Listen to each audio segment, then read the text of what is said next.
गलत सिद्धांत। रोमियो अध्याय 8 वचन 29 और 30। क्योंकि जिन्हें उसने पहले से जान लिया है उन्हें पहले से ठहराया भी है कि उसके पुत्र के स्वरूप में हो, ताकि वह बहुत भाइयों में पहलोटा ठहरे।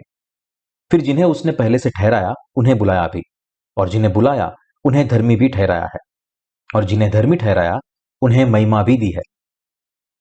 यह भाग हमें बताता है कि परमेश्वर ने यीशु मसीह में लोगों को बचाने के लिए पहले से नियत किया है। ऐसा करने के लिए परमेश्वर ने उन्हें मसीह में बुलाया, और जिन्हें बुलाया उन्हें धर्मी भी ठहराया, और जिन्हें धर्मी ठहराया उन्हें महिमा भी दी है। पवित्र शास्त्र की भी सभी मूल बातें यीशु मसीह के भीतर योजनाबद्ध और कार्य की गई है। वह वही है जो रोमियो की पुस्तक हमें बताती है। फिर भी कई धर्मशास्त्रियों और झूठे सेवकों ने इस स्पष्ट और सरल सत्य को एकमात्र सिद्धांत में बदल दिया है, जिसमें उनके अपने विचार और स्वार्थ शामिल है, और इसे आग्रहपूर्वक फैलाया है। अब हम इस बात की जांच करने के लिए अपना ध्यान लगाएंगे कि कितने लोग इस सच्चाई को गलत समझते हैं। कुछ धर्मशास्त्री इस भाग से 5 प्रमुख सिद्धांत निकालते हैं। पहला, पूर्व ज्ञान। दूसरा, पूर्व नियति। तीसरा, प्रभावी बुलाहट। चौथा, न्यायीकरण। और पांचवा, महिमा। इन 5 सिद्धांतों को उद्धार की स्वर्ण श्रृंखला के रूप में जाना जाता है, और विश्वासियों और गैर विश्वासियों दोनों के लिए समान रूप से सत्य के रूप में फैलाया गया है।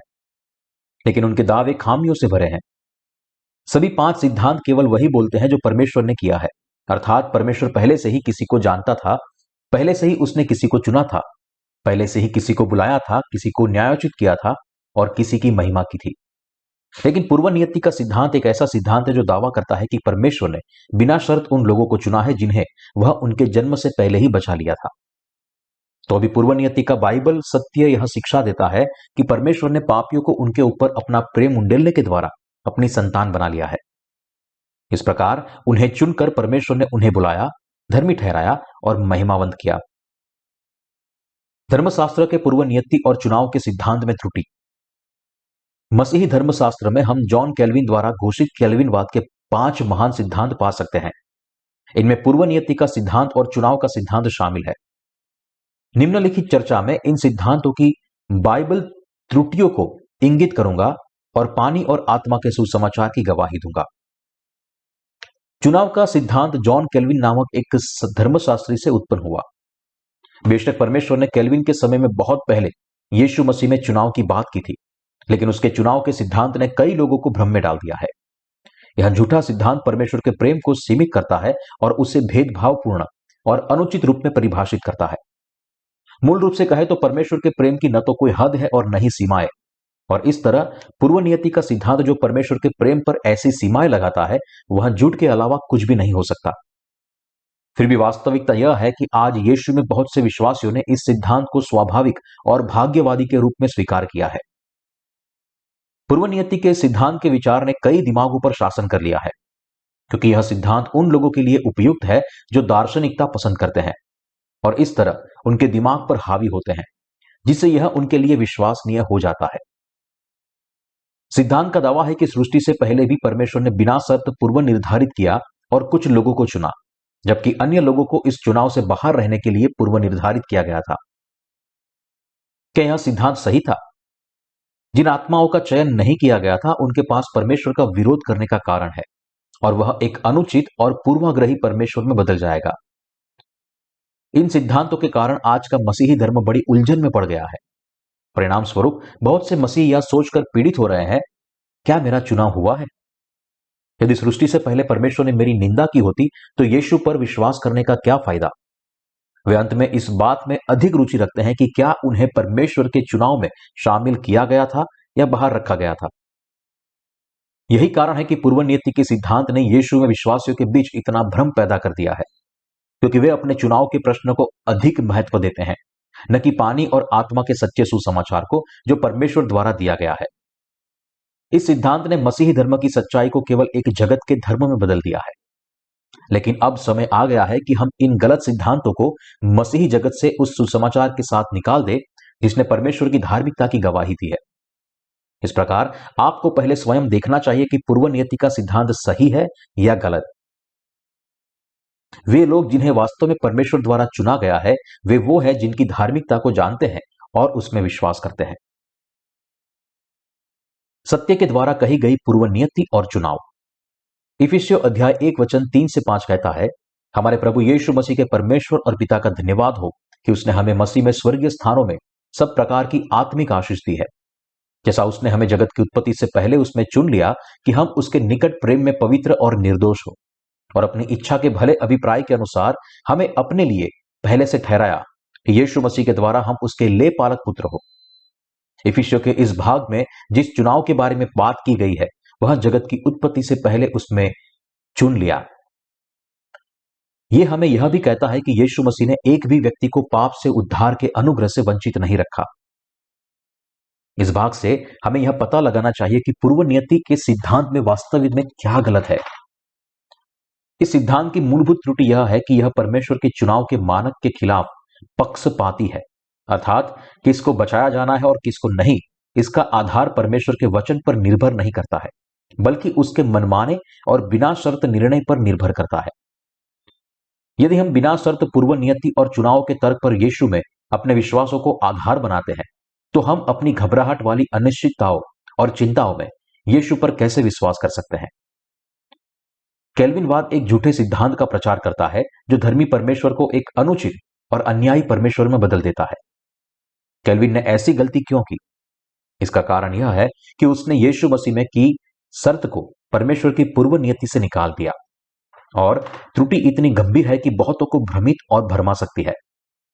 परंतु पवित्र शास्त्र हमें स्पष्ट रूप से बताता है, परमेश्वर ने हमें यीशु मसीह में चुन लिया। इफिसियों अध्याय 1 वचन 4। यदि जैसा कि केल्विनवादियों का दावा है कि परमेश्वर उनका परमेश्वर बनने के लिए बिना किसी शर्त उनको चुनता है और दूसरों को बेवजह छोड़ देता है, तो इससे ज्यादा बेतुका क्या हो सकता है। कई लोगों के मन में केल्विन ने परमेश्वर को एक अनुचित परमेश्वर में बदल दिया, परंतु बाइबल हमें रोमियो अध्याय 3 वचन 29 में बताती है, क्या परमेश्वर केवल यहूदियों का ही है? क्या अन्य जातियों का नहीं? हां, अन्य जातियों का भी है। परमेश्वर सबका परमेश्वर और सबका उद्धार करता है। यीशु सबका उद्धार करता है। उसने यूहन्ना द्वारा अपने बपतिस्मा और क्रूस पर अपने लहू के द्वारा मनुष्य जाति के सभी पापों को अपने ऊपर लेने के द्वारा सभी को छुटकारा दिया। मत्ती 3:15। पवित्र शास्त्र हमें बताता है कि मसीह ने जगत के सभी पापों को अपने बपतिस्मा के द्वारा उठाकर और इन पापों को क्रूस पर ले जाकर हमारे स्थान पर इन पापों के लिए दंड सहने के द्वारा हर पापी को बचाया। यूहन्ना अध्याय 19।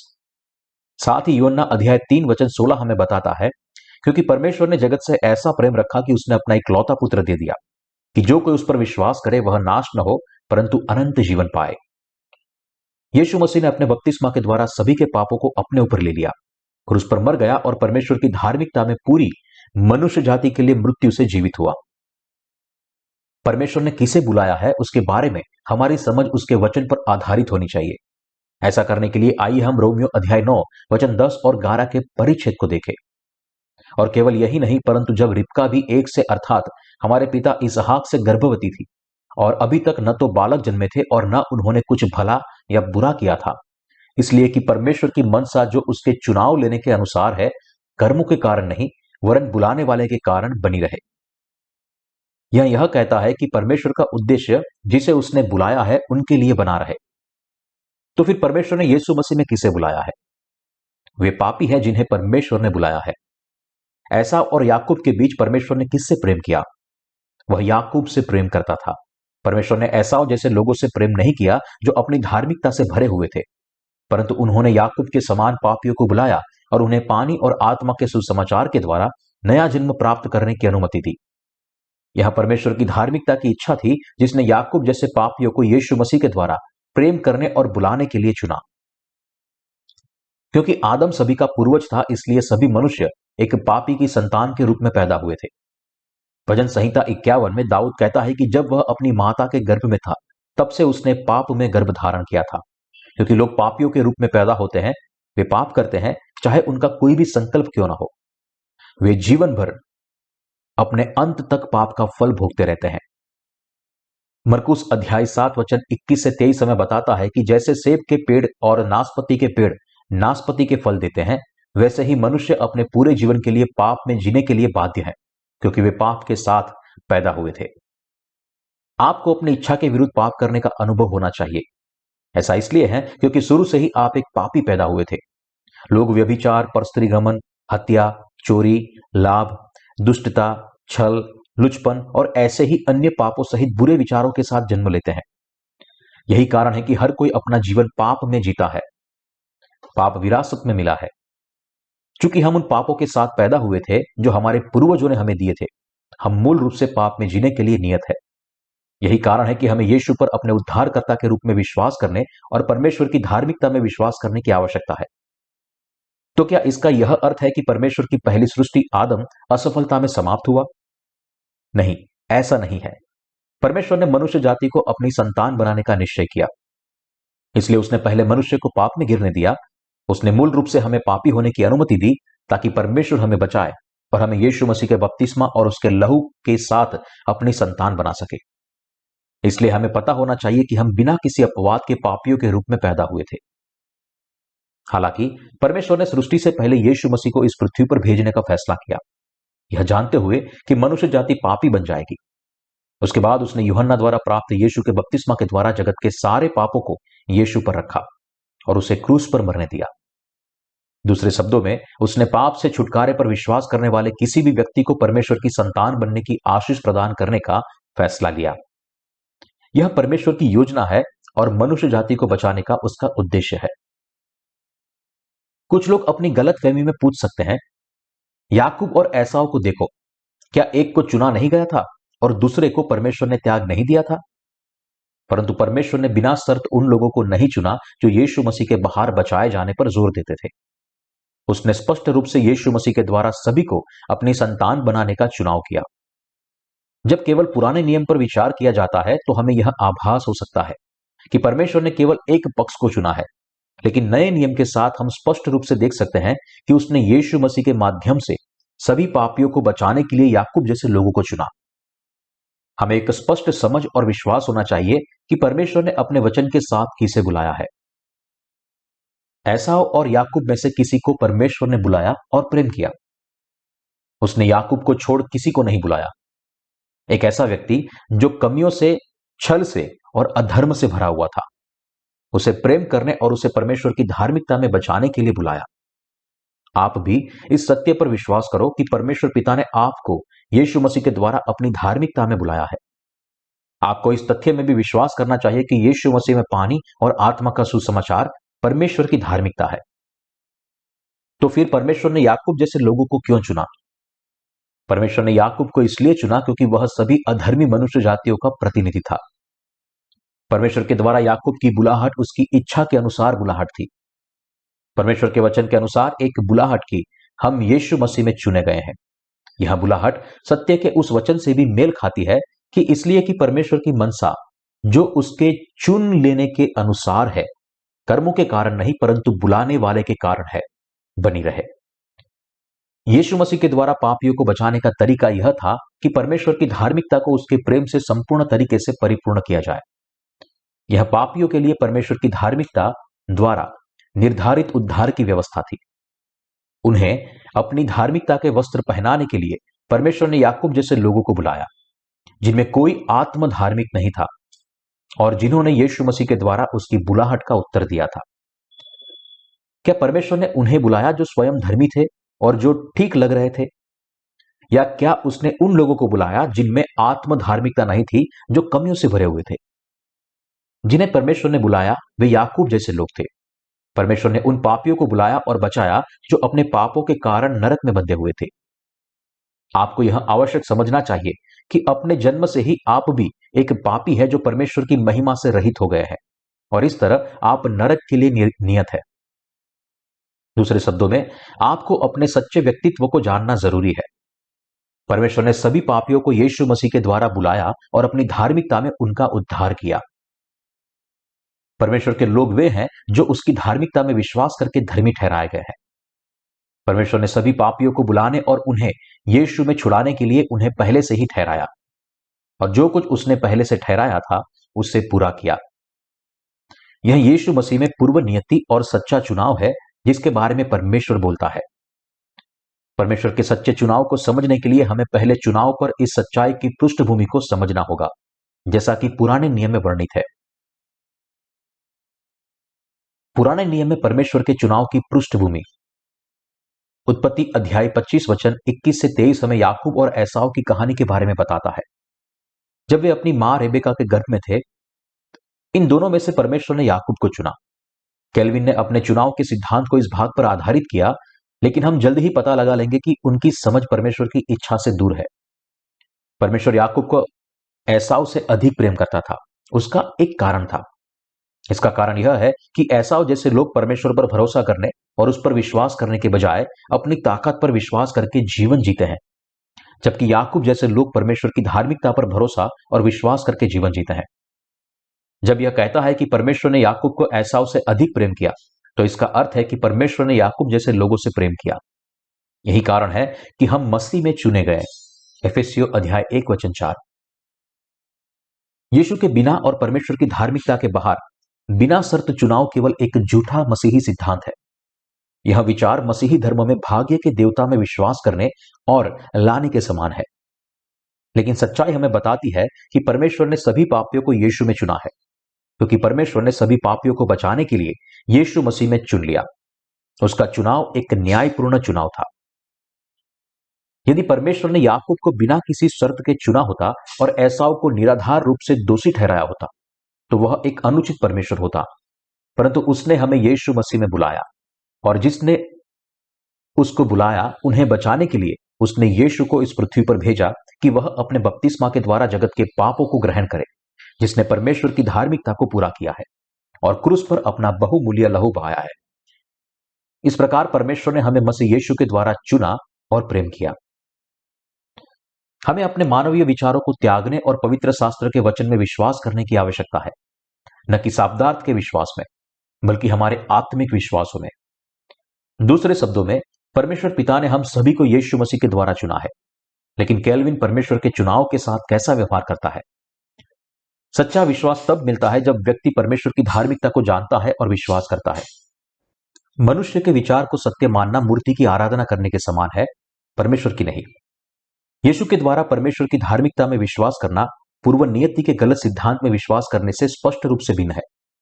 यदि हम परमेश्वर के लिखित वचन के अनुसार यीशु को नहीं जानते और उस पर विश्वास नहीं करते, तो हम केवल तर्क करने में असमर्थ पशुओं से भिन्न नहीं है। यीशु मसीह में परमेश्वर की धार्मिकता की मुहर के द्वारा हमें परमेश्वर की संतान के रूप में चुना गया है। हमें पवित्र शास्त्र के वचन के आधार पर अपने विश्वासों की जांच करनी चाहिए। केल्विनवाद के 5 सिद्धांतों में से एक सीमित प्रायश्चित की बात करता है।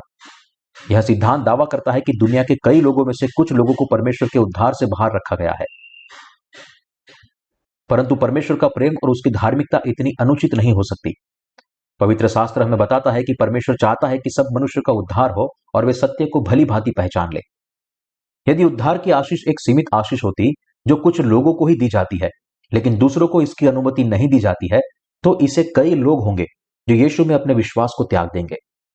जो लोग इस तरह के झूठे सिद्धांतों में विश्वास करते हैं, उन्हें पानी और आत्मा के सुसमाचार की ओर लौटना चाहिए, अपने पापों से बचना चाहिए और यीशु मसीह को अपने उद्धारकर्ता के रूप में जानने और विश्वास करने के द्वारा अनंत जीवन प्राप्त करना चाहिए। परमेश्वर ने यीशु मसीह के द्वारा अपनी धार्मिकता से सबका उद्धार किया है। यदि परमेश्वर वास्तव में कुछ लोगों से प्रेम करता और दूसरों से घृणा करता, तो लोग परमेश्वर से मुंह मोड़ लेते। आइए मान लें कि परमेश्वर यही खड़े हैं अभी। यदि परमेश्वर उन सभी को जो दाहिनी ओर खड़े हैं उनको उद्धार के लिए पसंद करते हैं और जो बाईं ओर खड़े हैं उनको नरक के लिए पसंद करते हैं, तो क्या यह उचित होगा? जो उसके बाईं ओर है उनके पास परमेश्वर के विरुद्ध जाने के अलावा कोई विकल्प नहीं होगा। यदि परमेश्वर ऐसा होता तो इस संसार में कौन सच्चे परमेश्वर के रूप में उसकी सेवा करता और उसकी आराधना करता? वे सभी जो बिना शर्त परमेश्वर के द्वारा घृणित किए गए हैं, वे विरोध करेंगे और बदले में वे भी परमेश्वर से घृणा करेंगे। इस दुनिया के अपराधियों के बारे में भी कहा जाता है कि उनकी अपनी नैतिकता और निष्पक्ष तो होती है। तो फिर हमारा सृष्टिकर्ता इतना अन्यायी कैसे हो सकता है और ऐसे अनुचित परमेश्वर पर कौन विश्वास करेगा? हमारे पिता ने अपने पुत्र यीशु मसीह में पाई गई परमेश्वर की धार्मिकता से सभी पापियों को बचाने का फैसला किया। यही कारण है कि सीमित प्रायश्चित के कैल्विनवादी सिद्धांत का परमेश्वर की धार्मिकता से कोई लेना देना नहीं है। फिर भी इस तरह के गलत सिद्धांतों के कारण बहुत से लोग दुर्भाग्य से अभी भी भटक रहे हैं, गलत तरीके से परमेश्वर पर विश्वास कर रहे हैं या उससे दूर हो रहे हैं। सब कुछ अपनी गलत फहमियों की वजह से। झूठी फिल्म। स्टीफन किंग का उपन्यास जिसका शीर्षक है द स्टैंड कुछ साल पहले एक टीवी मिनी सीरीज में बनाया गया और पूरी दुनिया में इसकी बहुत प्रशंसा हुई थी। उपन्यास का कथानक इस प्रकार सामने आता है। वर्ष 1991 में एक प्लेग ने अमेरिका पर हमला किया और केवल कुछ हजार लोगों को जीवित छोड़ दिया जो महामारी के लिए बचे हुए हैं। बचे लोगों में से जो साहस रूप से परमेश्वर की सेवा करते हैं वे बोल्डर कोलोराडो में मिलते हैं, जबकि जो लोग डार्क मैन की आराधना करते हैं वे लास वेगास नेवादा में आते हैं। दो समूह अलग अलग समाजों का पुनर्निर्माण करते हैं जब तक कि एक समूह दूसरे का नाश नहीं करता। बचे लोगों में स्टुअर्ट नाम का एक युवक बार बार सपने देखता है कि दुनिया का अंत आ गया है और अबिगेल नाम की एक बुजुर्ग महिला उसे सपने में एक निश्चित स्थान पर आने जाने के लिए कहती है। उसे याद दिलाते हैं कि परमेश्वर ने उसे पहले ही चुन लिया है। इस फिल्म में परमेश्वर ने इस युवक को बचाया क्योंकि उसने उसे सृष्टि से पहले नियुक्त किया था, तब भी जब वह परमेश्वर या यीशु में विश्वास नहीं करता था। तो क्या परमेश्वर उन लोगों को बिना शर्त बचाता है जो यीशु पर विश्वास भी नहीं करते हैं? बिल्कुल नहीं। जो लोग उसकी धार्मिकता में विश्वास करते हैं उन्हें उनके पापों से बचाने के लिए परमेश्वर ने यीशु मसीह में सभी को पहले से ठहराया है। इस फिल्म की कहानी कैल्विन के पूर्व नियति और चुनाव के सिद्धांत पर आधारित है। यह फिल्म केवल एक कहानी है जो केवल एक धर्मशास्त्री के सिद्धांत का एक हिस्सा बताती है। कैसे परमेश्वर मनमाने ढंग से कुछ लोगों को नरक में भेजने और फिर उद्धार के लिए दूसरों को चुनने का निर्णय ले सकता है। क्योंकि परमेश्वर धर्मी है, उसने यीशु मसीह के द्वारा सभी को ठहराया और चुन लिया है और कोई भी ऐसा नहीं है जो उसकी धार्मिकता के उद्धार से वर्जित है। यीशु मसीह के बिना परमेश्वर का पूर्व नियति और चुनाव अर्थहीन और बाइबल आधारित नहीं है। यह दुर्भाग्यपूर्ण है कि इतने सारे धर्मशास्त्री यह दावा करना जारी रखते हैं कि परमेश्वर ने कुछ लोगों को चुना जबकि उन्होंने दूसरों की निंदा की। इससे पहले कि उसने ब्रह्मांड को बनाया, परमेश्वर ने सभी पापियों को बचाने के लिए यीशु मसीह के माध्यम से अपनी धार्मिकता के साथ उन्हें अपनी संतान बनाने की योजना बनाई। दूसरे शब्दों में उसने यीशु के सुसमाचार के द्वारा सभी पापियों को चुना। तो आप कैसे विश्वास करते हैं? क्या आप विश्वास करते हैं कि पहाड़ों में गहरे ध्यान करने वाले बौद्ध भिक्षुकों को परमेश्वर के चुनाव से बाहर रखा गया है? यदि यीशु मसीह के बिना परमेश्वर का पूर्व नियति और चुनाव बिना शर्त होता तो हमें उसके वचन का प्रचार करने या उस पर विश्वास करने की कोई आवश्यकता नहीं होती। यदि उद्धारकर्ता यीशु मसीह के बिना कुछ लोगों का उद्धार होना नियत है और अन्य का नहीं, तो पापियों को यीशु पर विश्वास करने की बिल्कुल आवश्यकता नहीं होगी। यीशु ने हमें हमारे पापों से अपने बपतिस्मा और क्रूस पर अपने लहू के द्वारा बचाया है। अंत में यह भी अर्थहीन होगा। लेकिन यीशु मसीह में पाए गए परमेश्वर की धार्मिकता में परमेश्वर ने इन बौद्ध भिक्षुकों को भी मुक्ति दी, अनुमति दी। जो लोग यीशु में विश्वास नहीं करते हैं, लेकिन केवल तभी यदि वे पश्चाताप करते हैं और अपने मन को परमेश्वर की ओर मोड़ते हैं। इस दुनिया में बहुत से लोग हैं जो यीशु पर विश्वास करके अपना जीवन जीते हैं। यदि हम उन्हें दो समूहों में बांट दें तो एक समूह वे होंगे जो एसाव के समान है और दूसरा वे होंगे जो याकूब के समान है।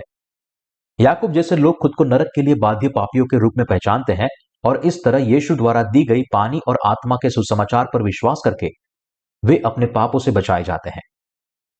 दूसरा समूह एसाव जैसे लोगों से बना है जो यीशु में अपने विश्वासों में अपने स्वयं के प्रयासों को जोड़कर स्वर्ग के द्वार में प्रवेश करने का प्रयास करते हैं। आप किसकी तरह है, याकूब या एसाव? क्या आप परमेश्वर की धार्मिकता में विश्वास करते हैं या क्या आप पूर्व नियति के गलत सिद्धांत में विश्वास करते हैं?